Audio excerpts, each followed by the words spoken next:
Someone please go check on Nebraska. Do you guys know what's going on over there? And if you don't know what's going on, that's why you have me, so I can explain it to you. But básicamente, Nebraska is about to go bankrupt in 6 months. And I'm sorry, I don't mean to smile. It's just a little ironic because majority of Nebraska voted for you-know-who, el pendejo, right? Majority of Nebraska is like, does anybody care about us? Like, we're about to go bankrupt in 6 months. So unfortunately, some really bad news for the Trump administration and also the United States of America.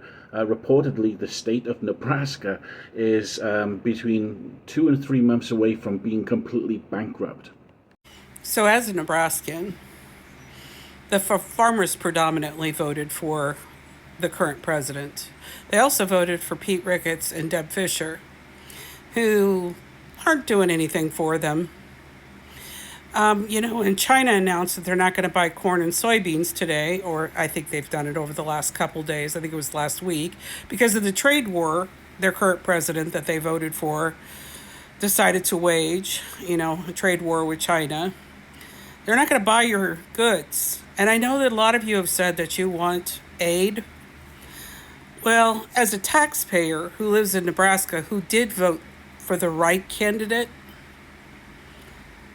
I don't think I want my tax dollars going to bail you out. I think you actually should sit in your decisions and feel the effects. So by now we've all heard that Nebraska is going to go bankrupt in about 2 months, 60 days, give or take. And Nebraska was a state that voted overwhelmingly for that guy. And now they're all crying and screaming because their workforce is gone. All the immigrants that were there doing whatever they did for them, gone. All these people jumping on TikTok, all over social media, complaining about how they're about to lose their farms because they don't have anybody to work the farms. My thing is, like, when the man told you he was going to deport the immigrants and y'all still voted for him, did you think he was joking? Because his hatred for immigrants and people of color and anybody who's not a wealthy white man was the first clue that the rest of us got that he was going to do what the hell he said he was going to do. Let's be real about it. He tried it and got blocked in 2016 because at that time there were people in places in the administration that prevented him from doing that. Well, now he done got rid of all those people who would have stopped him from doing this craziness. So all that's left are the people like them, like y'all, who voted for this, who agree with this shit. I'm having a hard time understanding why we should care. Why those of us who didn't fuck around but are also finding out, why are we supposed to care? Why are we supposed to be like, oh, you are sorry and you regret your vote because you're about to lose your family farm and God knows what else? We all got drama that we got to deal with and live through. There's stories all over the internet about farmers going bankrupt across the country. And I want you to know, I want to feel sorry for you. I'm struggling. I'm struggling to care at all. And I mean that from the bottom of my heart, because typically I have empathy, but I'm really, really tired of telling you farmers and you people that are in rural parts of the United States, I'm tired of telling you what your vote does to you. Yeah, I mean, you guys in the red states, you keep doing the same thing over and over again, and you're broke. You don't have any money. West Virginia, Louisiana, Mississippi, Arkansas, you get my point. You're broke.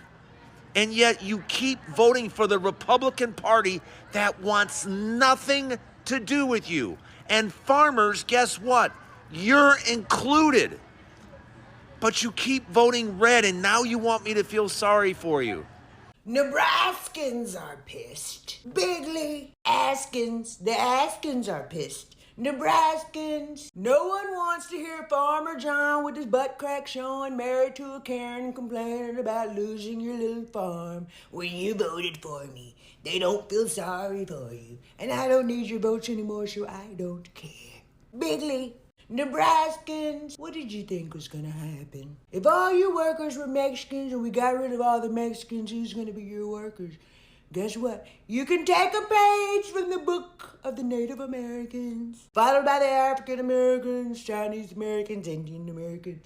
Listen, what we're gonna do is crash the economy so all the rich people can buy up everything for super dirt cheap, including your land, Nebraska farmer dude. I don't know. And once we buy it for dirt cheap, we will hire you to work on said land. Hello, this is a tale as old as time. We've done it so many times before.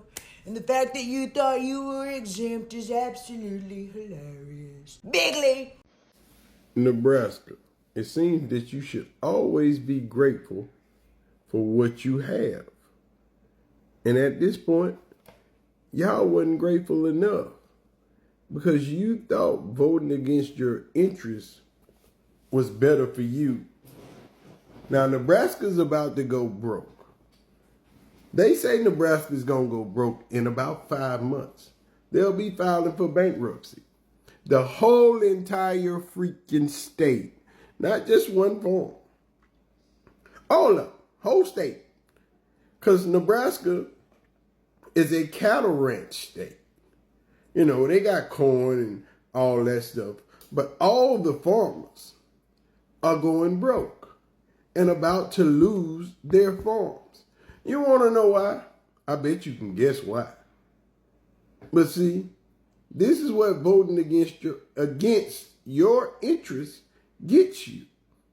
Now, how long did Trump say, if I'm elected, I'm deporting everybody? He's been saying it for 2 years.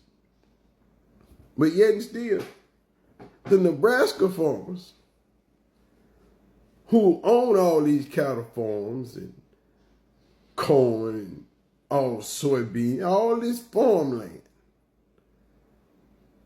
95% of their workers are undocumented workers because they can get the good labor for a cheaper price.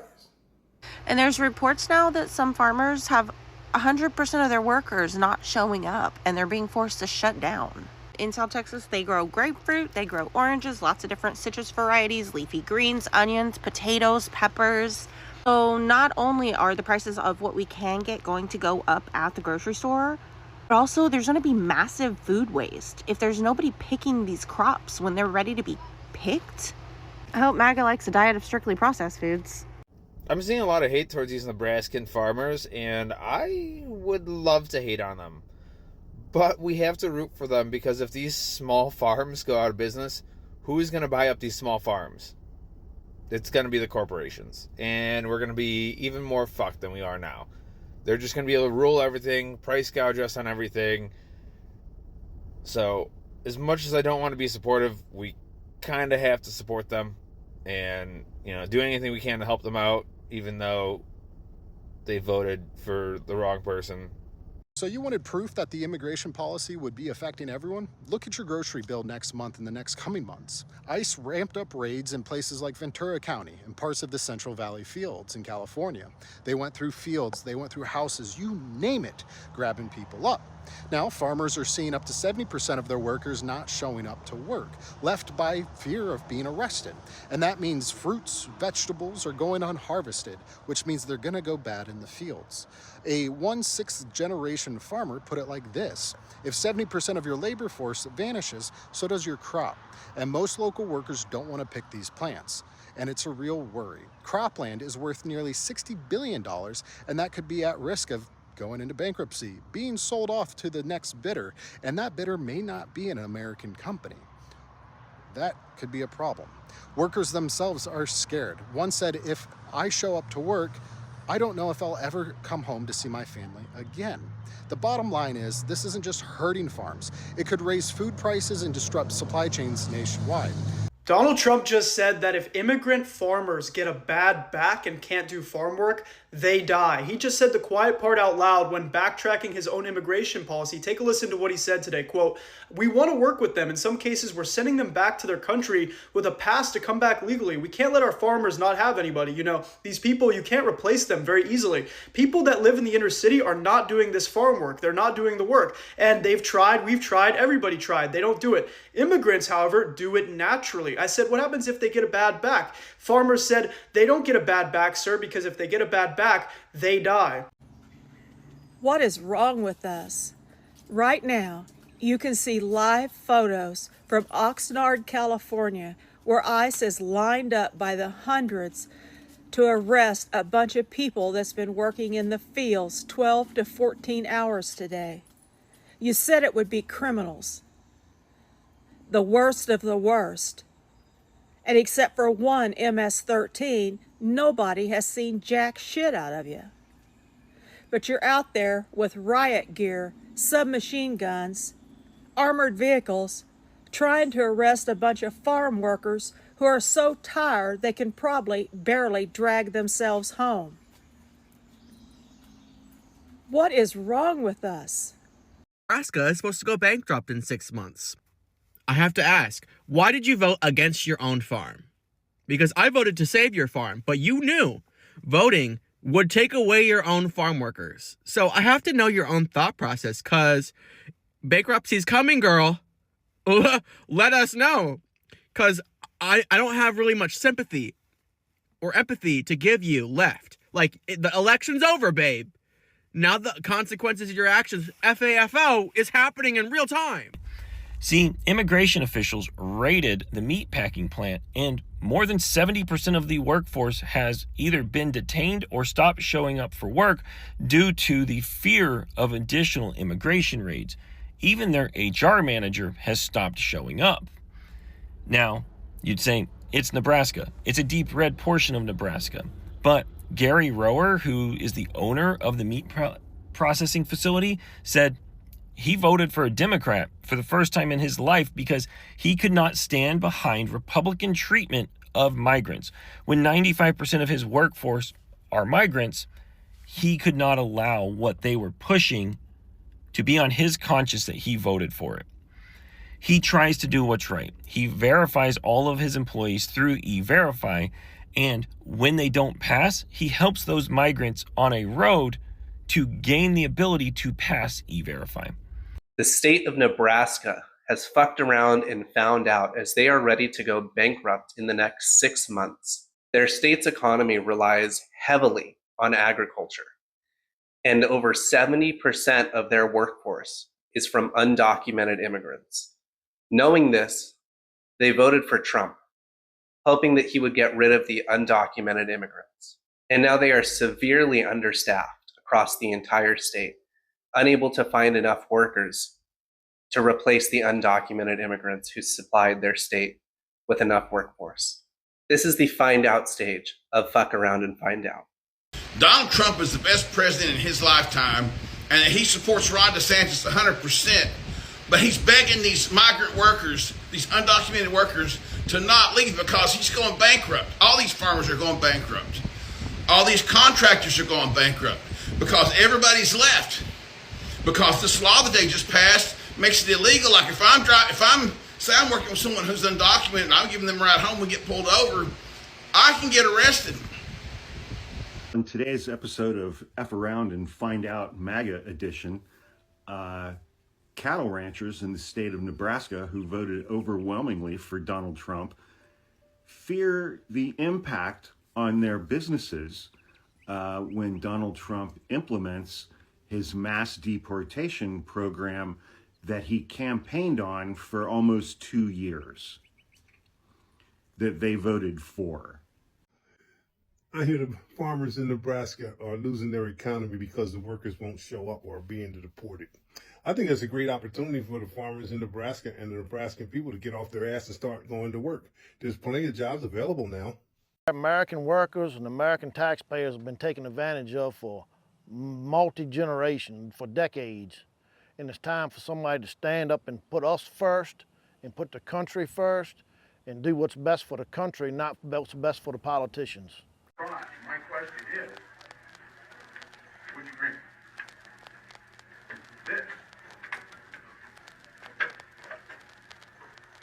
Kind of mixed up real well.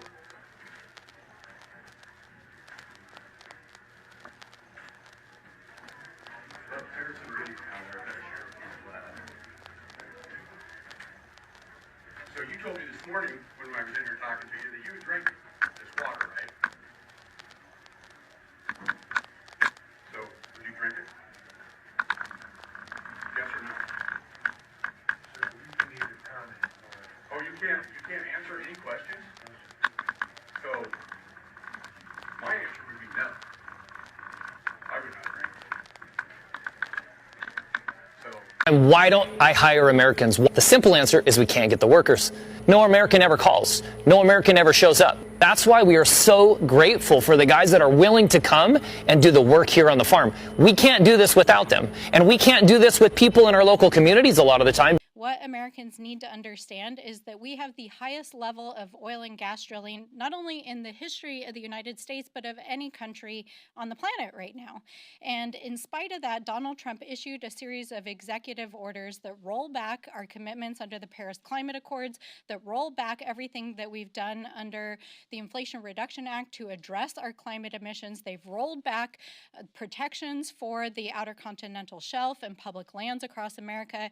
This is not about spurring energy security in America. It's about giving billionaires and millionaires and multinational oil and gas companies kickbacks for their campaign donations. I think it's important for folks to remember that Donald Trump literally invited oil and gas executives to Mar-a-Lago just a few months ago and actively solicited $1 billion in campaign donations in exchange for removing us from the Paris Accords, as well as basically destroying the clean energy initiatives that the Biden administration did. And guess what? Donald Trump delivered on day one. Our job as the Progressive Caucus is to fight back against these pushbacks, to make sure that we're protecting our public lands, our waters, we're protecting the fundamental environmental laws that have made it possible for this country and our people to thrive, to protect the public health, and to make sure that we're protecting the planet. So the specific actions, we're going to make sure that we fight back against the anti-climate agenda.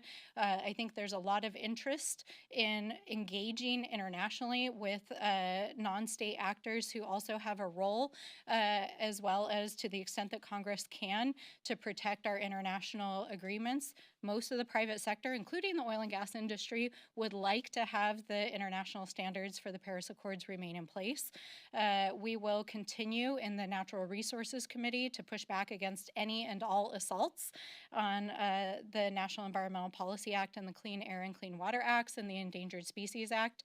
And we're going to continue to use the platforms that we have to make the American people aware at every moment that it comes about what the Trump administration is up